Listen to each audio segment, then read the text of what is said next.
تو یہ مقام ابراہیم جو ہے یہ آپ سب جانتے ہیں، جو گئے بار بار دیکھا، اللہ کرے جو نہیں گئے وہ بھی جائیں، ہم بھی بار بار دیکھیں، اور کبھی اب اس نیت سے جانا کہ میں ان پتھروں سے پوچھوں گا، میں ان پتھروں کے پاس بیٹھوں گا، میں ان سے باتیں کروں گا، میں ان سے کہوں گا کہ مجھے بھی بتاؤ تم نے کیا دیکھا تھا۔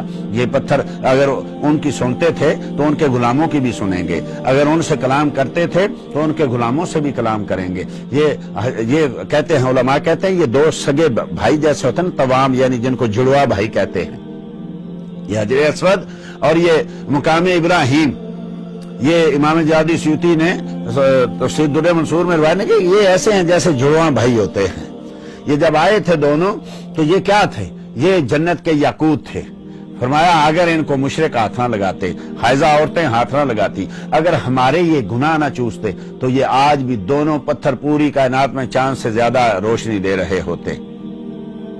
تو یہ رب کریم نے اپنی طرف سے جنتوں سے بھیجے۔ تو جب حضرت سیدنا ابراہیم خلیل اللہ خانہ کعبہ بنا رہے تھے تو جب دیواریں تھوڑی اونچی ہوئیں تو آج تو کرینے آ گئیں، پہلے گوئیں ہوتی تھی، پہلے اس کے بعد اور چیزیں ہوتی تھی، اور گھر بھی چھوٹے چھوٹے بنتے تھے، اتنے بڑے اونچے گھر نہیں بنتے تھے۔ خانہ کعبہ جب بنا تو یہ بڑا اونچا تھا، اس وقت یہ گھر اتنے اونچے نہیں بنتے تھے۔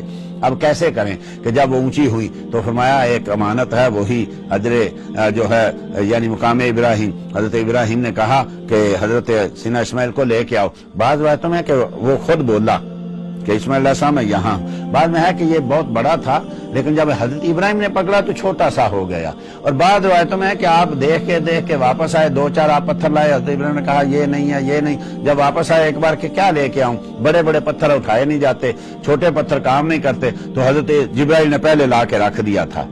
بعد میں ہے کہ آپ لے کے آئے، بعد میں جبرائیل علیہ السلام لے کے آئے، تو حضرت ابراہیم اس کے اوپر کھڑے ہوئے۔ اب پتھر اوپر رکھنا ہے تو اوپر ہو جاتا، جب آگے چلنا ہے تو مقام ابراہیم آگے چلنے لگتا، خود اوپر ہوتا، خود آگے چلتا، خود پیچھے جاتا، جب اترنا ہوتا تو بالکل نیچے ہو جاتا، حکم نہیں کرنا پڑتا۔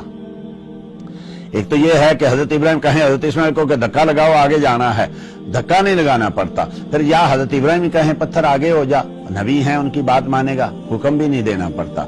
حضرت ابراہیم کے دل میں خیال آتا ہے اب آگے بڑھنا ہے تو وہ آگے بڑھ جاتا ہے، اب پیچھے ہٹنا ہے پیچھے ہٹ جاتا ہے۔ یہ دلوں کے حالات یہ پتھر جانتے ہیں، جن پتھروں کو نبیوں نے فضیلت دی، نبیوں نے ان پہ قدم لگائے، وہ پتھر جانتے ہیں جب شام کو نیچے اترنا ہے تو بالکل نیچے چھلانگ نہیں لگانی پڑتی، کوئی سیڑھی نہیں لگانی پڑتی، وہاں سے اترنے کے لیے بالکل نیچے ہو جاتا ہے۔ آپ نیچے تشریف لاتے ہیں، جب بیٹھتے ہیں تو خود بخود جتنا اونچا ہونا ہے خود بخود اونچا، کوئی اس میں چابی نہیں لگی ہوئی کہ یہاں تک جانا ہے یہاں نہیں جانا، نہ بالکل نہیں، ایسا نہیں، خود جانتا ہے پتھر، یہ خود جانتا ہے۔ اور پھر اتنا پیار ہے، آیا تو پتھر تھا لیکن حضرت ابراہیم خلیل اللہ کے اپنے قدم جو ہیں ان کے اپنے سینے پہ سمو لیے، آج تک قائم ہیں، قیامت تک قائم رہے گے۔ اب وہاں نشانیاں، مثلا ایک یہ نشانی، دوسری حجر اسود نشانی، یہ بھی جیسا میں نے پہلے عرض کیا یہ بھی جنت کا یاقوت ہے، یہ بھی چاند سے زیادہ روشن تھا۔ لیکن ہوا کیا؟ ہوا یہ کہ مشرک بھی اس کو چھوتے رہے، وہ بھی تو برکت ہی سمجھتے تھے، لیکن وہ شرک والے ہاتھ لگتے رہے تو یہ جو ہے اس کا شکل بدل گئی۔ جیسے گناہوں سے لوگوں کی شکل بدلتی ہے نا، ایسے مشرکوں کے ہاتھوں سے حجر اسود جیسا پتھر حجر ابیض سے حجر اسود ہو جاتا ہے۔ کتنی ناپاکی ہے، کتنی ناوست ہے، کتنی گندگی ہے، آج تو ہمیں پتہ ہی نہیں ہے۔ ان کے ساتھ دوستیاں، ان کے ساتھ اٹھنا بیٹھنا، ان کے ساتھ کھانا پینا، ان کے ساتھ سارا کچھ ہے۔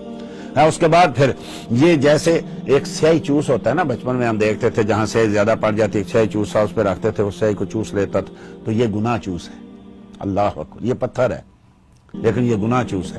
گناہگار اس پہ ہاتھ رکھتا ہے، گناہگار اس پہ ہونٹ لگاتا ہے، وہ سارے گناہوں کو چوس لیتا ہے، اپنے میں داخل کر لیتا ہے۔ یہ قدرت کس نے بخشی؟ یہ اللہ نے اس کو قدرت بخشی ہے۔ پتھر ہو کے لوگوں کے گناہوں کو چوس لیتا ہے، لوگوں کے یعنی گوشت کی بوٹی بوٹی سے، اس کے جسم کے ایک ایک بال سے لوگوں کے گناہوں کو چوستا ہے۔ یہ سب کے گناہ اٹھاتے اٹھاتے اس کا رنگ کالا ہو گیا، وہ حجر ابیض سے حجر اسود ہو گیا۔ فرمایا نبی کریم صلی اللہ علیہ وسلم نے سیدنا مولا علی رضی اللہ عنہ سے بھی روایت ہے، سیدنا عبداللہ بن عباس سے بھی روایت ہے، امام مجاہد سے، بہت سارے امام ازرقی نے بے شمار روایتیں جو ہے نقل کی، ان سے امام جلالدین سیوطی نے نقل کی، اور جنہوں نے بھی یعنی مکے پہ لکھا، حج پہ لکھا، سب نے کہ یہ فرمایا اس کے دو آنکھیں ہوں گی، اس کے دو کان ہوں گے، یہ خوبصورت شکل میں نوجوان رب کے عرش کے دائیں طرف کھڑا ہوگا، اور یہ رب کی بارگاہ میں عرض کر رہا ہوگا، یہ نام لے کے یہ فلاں فلاں کا بیٹا، یا اللہ یہ بھی آیا تھا، یہ بھی اس نے چوما تھا، اس نے استلام کیا تھا، اس نے دور سے اللہ اکبر کہا تھا۔ لاکھوں لوگ آتے ہیں ایک حج پہ اور پھر عمرے پہ، سال میں کروڑوں لوگ ہو کے جاتے ہیں، اور جب سے بنے آج تک، آج سے بنے قیامت تک، یہ ایک ایک کو پہچانے گا، یہ کالے کو پہچانے گا، گورے کو پہچانے گا، عربی کو پہچانے گا، اجمی کو پہچانے گا، گناہگار کو پہچانے گا، نیک کو پہچانے گا، بڑے کو پہچانے گا۔ آج بڑی دنیا بڑی ترقی کر گئی، بڑے بڑے کمپیوٹر بن گئے، بڑا بڑا پتہ نہیں کیا سے کیا آ گیا۔ بٹھائیں نا کوئی 10 آدمی، ایک نہیں 10 آدمی بٹھائیں خانہ کعبہ کی چھت پہ، اور حج کے بعد پوچھیں کون آیا تھا، کون گیا تھا، ذرا دیکھیں کون پہچانے گا؟ وہ ایک ایک کو پہچانتا ہے۔ آج کئی ظالم لوگ کہتے ہیں کیسے پتا چلتا ہے، لاکھوں لوگ سلام عرض کرتے ہیں، نبی کریم کو کیسے پتا چلتا ہے؟ وہاں جاتے ہو تم کہتے ہو نبی کریم دیکھتے ہیں، یہاں تو پتھر دیکھ رہے ہیں، تو نبی کریم کے دیکھنے کی بات کرتا ہے۔ جن کو مصطفیٰ نے چھو لیا وہ پتھر پہچانتے ہیں اور یاد بھی رکھتے ہیں اور سفارش بھی کرتے ہیں، کئی نبی کریم کی صفات کے منکر ہیں، ان کو کیسے پتا چلے گا؟ ان کو تو پتہ نہیں چلا صحابہ کیا کرتے رہے، یہاں تو پتھر پہچان رہے، پتھر کو نہیں پتا یہ واپس جا کے کیا کرتے ہیں، یہاں سے تو چون کے چلے جاتے ہیں، وہاں کیسے شہادت دے گا؟ تو وہ شہادت دے گا، شہادت قبول کی جائے گی، ایک ایک کو پہچانتا ہے، پہچانے گا اور گواہی دے گا۔ یہاں کے تو پتھر پہچانتے ہیں، یہاں کے تو پتھر جانتے ہیں۔ دین کی بات پھیلانا صدقہ جاریہ ہے، ثواب کی نیت سے ویڈیو کو شیئر ضرور کیجیے۔ جزاک اللہ۔